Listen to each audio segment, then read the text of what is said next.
Halo semuanya, Assalamualaikum warahmatullahi wabarakatuh. Ketemu lagi dengan saya dalam channel ini, dalam video ini. Bagi teman-teman yang belum kenal saya, jadi nama saya adalah Didi Andriawan. Saya adalah mahasiswa S3 di Necmettin Erbakan Üniversitesi di Konya, Turki.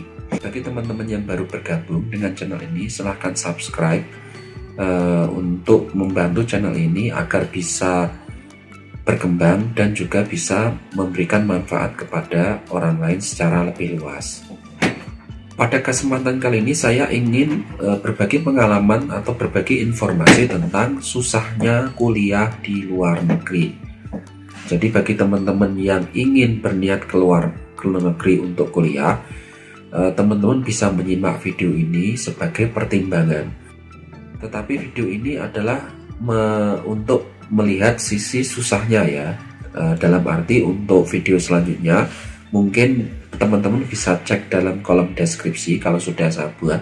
Saya juga berniat untuk membuat video tentang bagaimana manfaat dan kelebihan kuliah di luar negeri.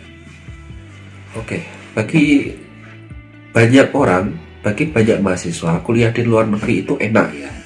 Enak itu dalam arti misalkan kalau kita kuliah di Eropa akan ada salju, misalkan bisa main salju, di mana di Indonesia itu salju nggak ada kecuali di Puncak Jaya Wijaya di Papua sana. Jadi salju adalah hal yang menyenangkan ya bagi mahasiswa Indonesia. Atau kita bisa jalan-jalan seenaknya, di mana di luar negeri itu kita selain kuliah juga bisa menjadi turis. Tetapi di sisi indahnya itu ada banyak sekali kesusahan atau kesulitan atau tidak enak ketika kita kuliah di luar negeri. Apa saja itu? Saya akan membahasnya satu persatu. Yang pertama adalah susah dalam segi bahasa. Nah, jadi bahasa ini adalah hal utama yang membuat susahnya untuk kuliah di luar negeri atau melanjutkan studi di luar negeri. Di semua tempat manapun, ketika keluar dari Indonesia dan tidak menggunakan bahasa Indonesia, di mana itu adalah bahasa ibu kita, maka hal itu akan menjadi sangat susah. Jadi kesusahan ini sebenarnya tergantung kepada teman-teman ya, juga tergantung faktor tempatnya ya. Jika teman-teman punya kemampuan bahasa Inggris yang sangat bagus dan teman-teman kuliah di perkuliahan yang menggunakan bahasa Inggris, bisa jadi ini mudah diatasi. Tetapi bagi beberapa kampus yang hanya memberikan kuliah dengan bahasa mereka, di mana kita punya kesempatan yang kurang dalam menguasai bahasa itu, bisa jadi sangat sulit.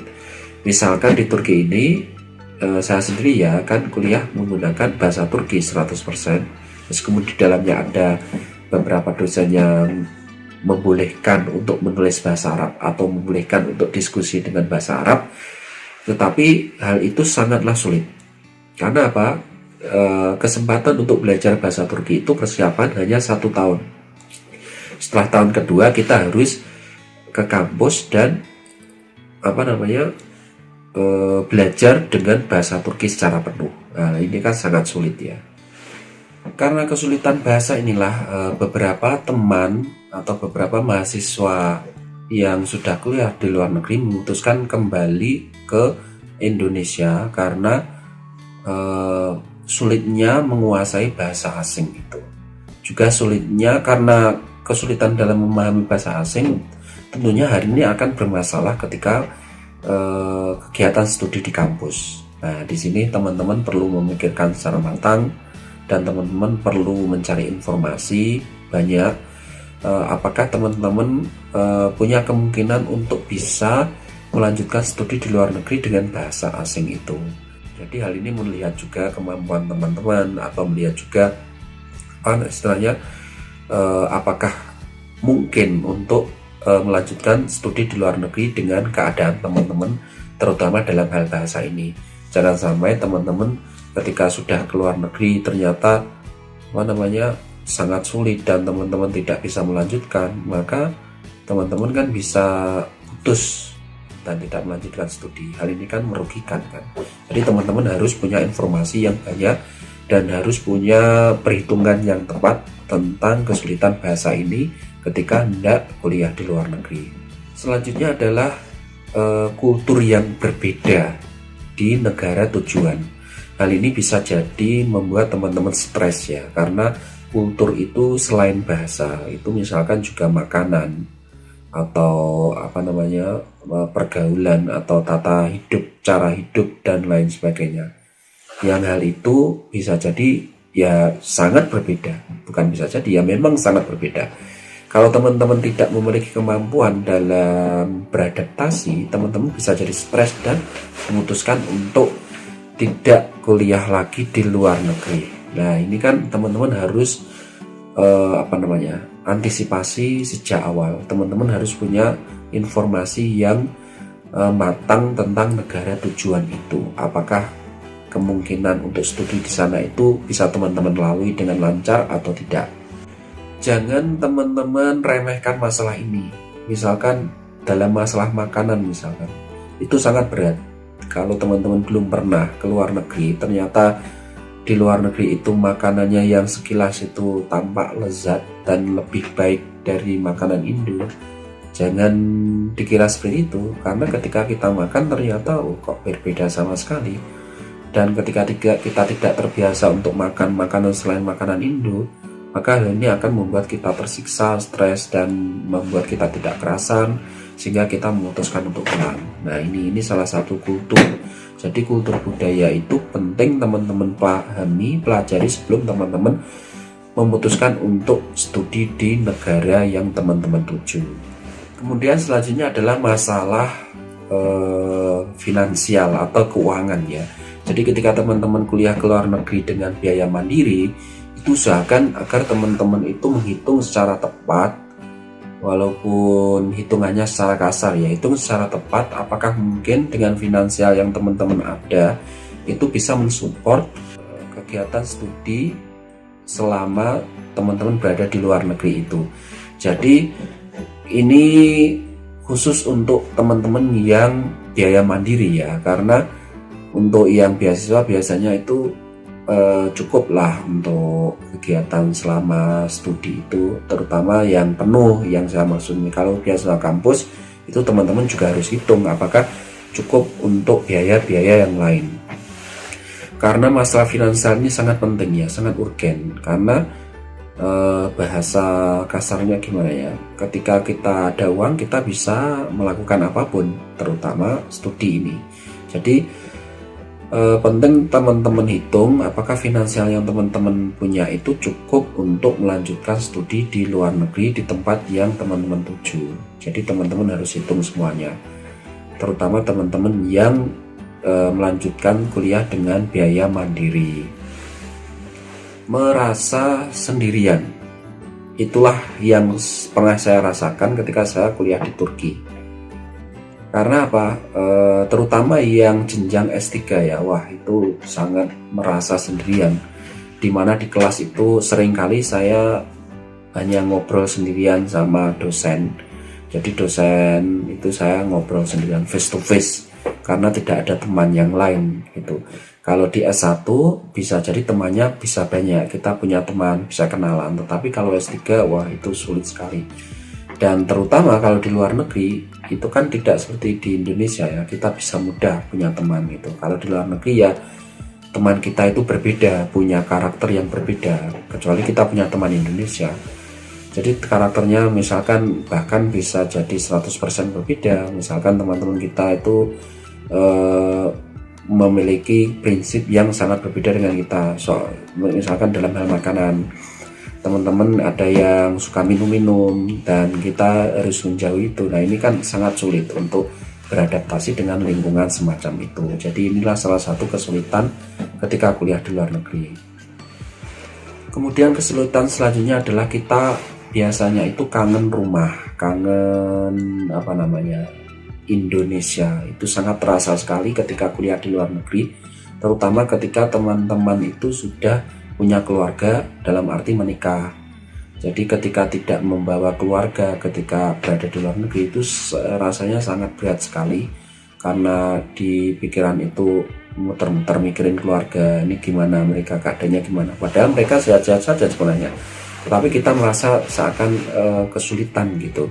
Jadi untuk mengatasinya, jika memang memungkinkan, saya sarankan dalam hal ini teman-teman harus membawa keluarga ketika sudah menikah atau ketika punya anak, ketika ada kemungkinan, ada kesempatan, maka teman-teman usahakan untuk membawa mereka agar studi kita itu lebih tenang dan kita juga bisa punya pengalaman bersama-sama dengan keluarga itu.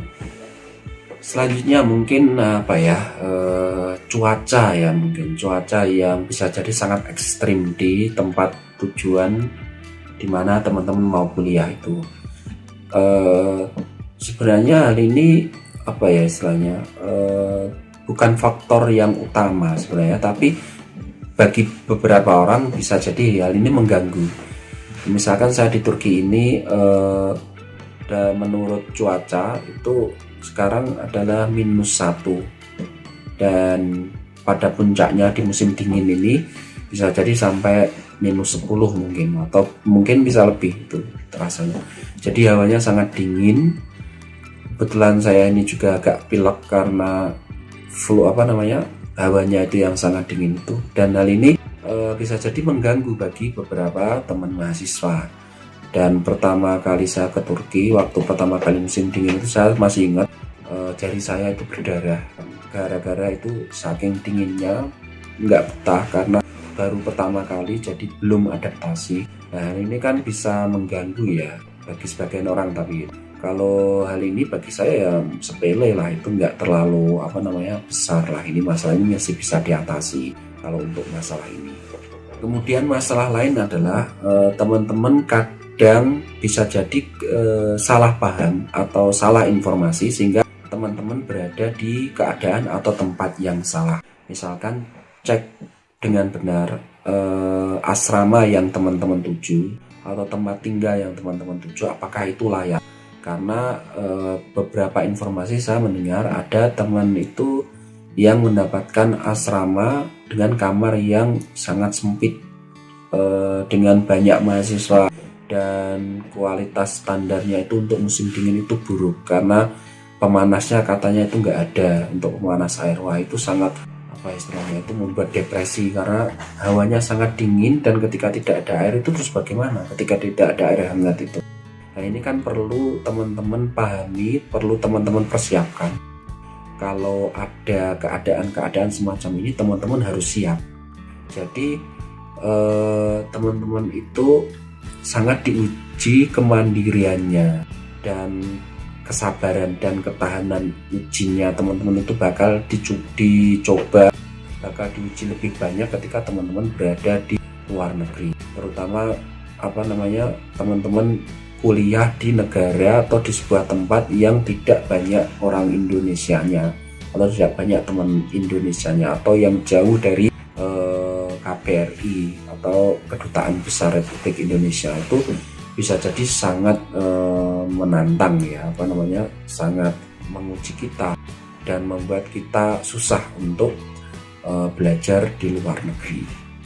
Kemudian selanjutnya mungkin masalah administrasi ya, administrasi di mana-mana itu biasa ribet, tapi ribetnya di luar negeri itu berlipat ketika kita dihadapkan pada mungkin administrasi dengan prosedur yang berbeda, dengan bahasa yang bisa jadi kita tidak menguasainya atau kita tidak menguasai secara penuh.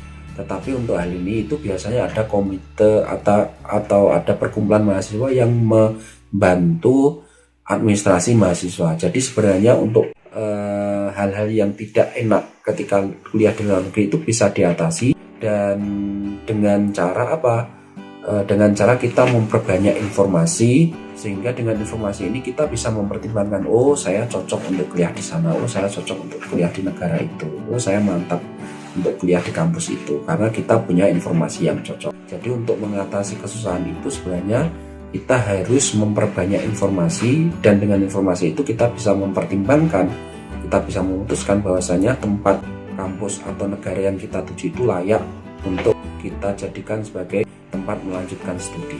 Mungkin cukup sekian untuk informasi kali ini, semoga bermanfaat.